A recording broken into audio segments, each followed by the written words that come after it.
تعرفون منو أول مكان تمت به صناعة العقول؟ خلي أحكي لكم. قبل أكثر من 1000 عام من قلب بغداد تحديداً، ما كانت المعرفة مجرد خبر عادي، لا، كانت هيبة دولة، واللي تمثلت في بيت الحكمة.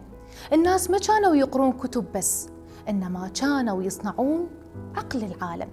ببغداد ترجمت فلسفة أرسطو وأفلاطون وبيت الحكمة، كتب الخوارزمي، علم الجبر، ومن اسمه انولدت كلمة الخوارزميات، واللي هي الأساس اللي تشتغل عليه اليوم كل تقنيات العالم، من أبسط تطبيق إلى أعقد نظام بالذكاء الاصطناعي.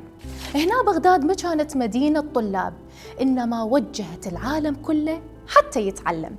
المصادر التاريخية مثل الفهرست لابن النديم تذكر حجم الإنتاج العلمي الهائل.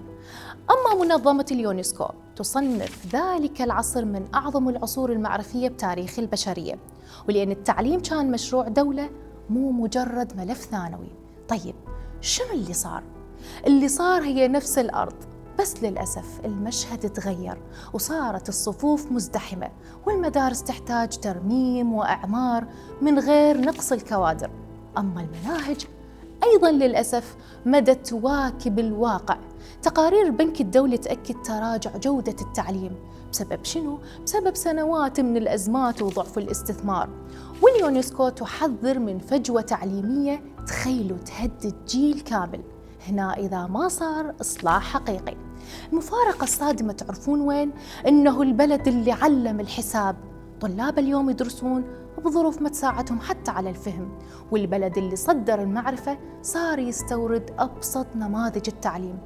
الموضوع يا ناس مو مجرد مقارنة بين ماضي وحاضر، بس السؤال هنا شلون تحول التعليم من مصدر قوة وهيبة إلى نقطة ضعف؟ وإذا كنا قبل نقدر نبني أعظم مركز علمي بالعالم، ليش اليوم ما نقدر نعيد الفكرة بشكل يليق بتاريخ هذا البلد العظيم؟ نشوفكم بخير.